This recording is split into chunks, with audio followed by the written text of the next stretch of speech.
Students, today I'll be telling you the story of Alice in Wonderland.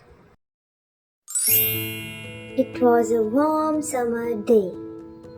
Alice was getting bored sitting beside her sister, who had her nose buried in a book.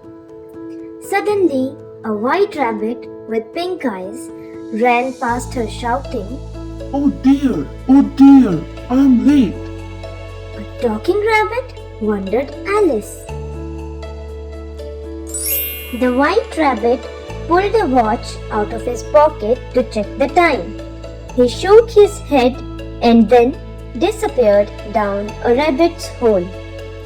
"Let me find out why he's in such a hurry," thought Alice. Filled with curiosity, she ran to the rabbit's hole and peeped through the entrance. The hole suddenly dropped and Alice fell through it. "Will I ever reach the bottom of this dreadful hole?" she wondered as she fell down and finally she landed in a long, narrow hallway with doors of many sizes on either side. On a three-legged table, Alice found a tiny gold key and a green bottle that read, "Drink me." "This key must be for one of these doors," she thought. As she tried to open the locks with the key, she found that the key was too small for them. "It's the one behind the table," she cried out as she saw a really small door behind the table. "But I am too big to fit through such a little door. Maybe the potion in that bottle will help me," she thought. With this, Alice drank the potion in the bottle. She began to shrink until she was no bigger than a doll. She opened the door and quickly ran through it. "What a splendid garden!" she exclaimed. The excitement soon wore off and she grew bored with her tiny size. "I want to be big again!" she shouted. The white rabbit was startled by her shouts.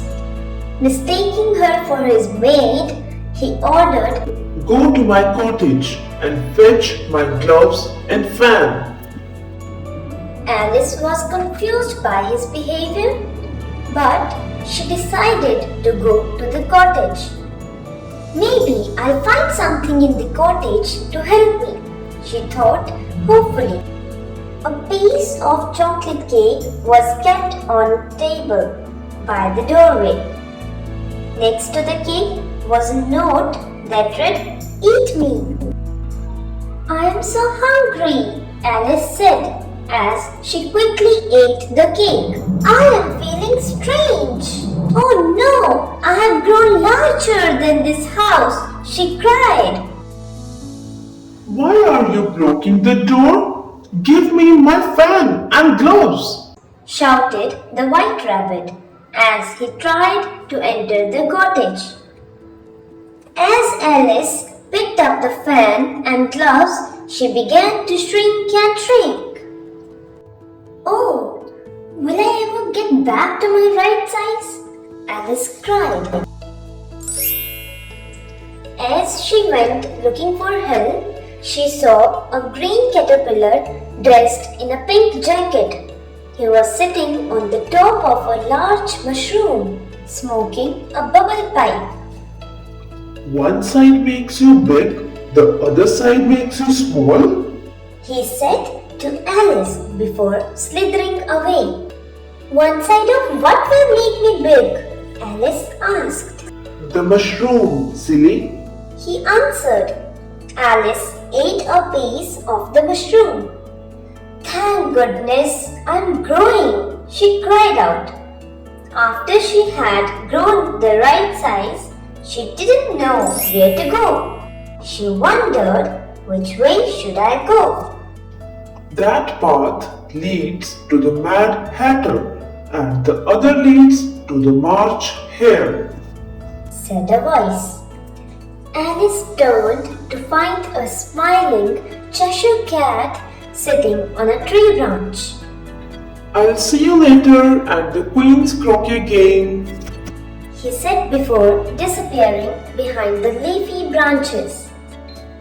As Alice walked down the path, she said, "How lovely! A tea party!"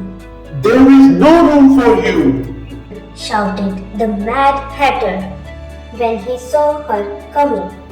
but you may stay if you answer my riddles. He added. Alice smiled and said, "Oh, I love riddles."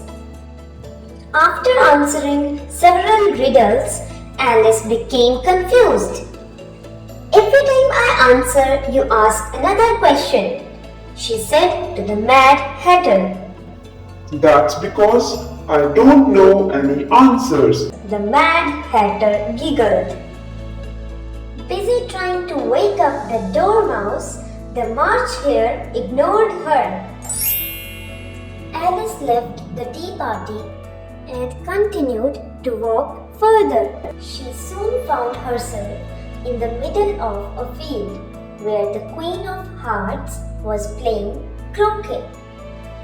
Her guards and gardeners were shaped like guards. One of the gardeners had mistakenly planted white roses and was now painting them red. "I hate white roses," the Queen screamed at him. "Have you ever played croquet?"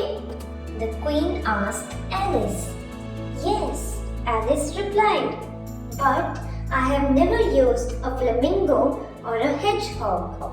"Play with me," ordered the Queen, "and let me win or I'll have your head." Alice tried her best to play well, but she had trouble with her flamingo. "Off with her head," shouted the Queen. Just then a trumpet sounded. Everyone rushed to the courtroom. "The court is now in session," announced the White Rabbit. "Will Alice please come to the stand?" Alice took the stand and looked at the jury box. The March Hare and the Mad Hatter were making noise. The Dormouse was sleeping, and the Cheshire Cat was smiling at her. "Alice, you are guilty of stealing the delicious heart-shaped tarts," accused the Queen. "And now you must be punished. Off with her head! Off with her head!"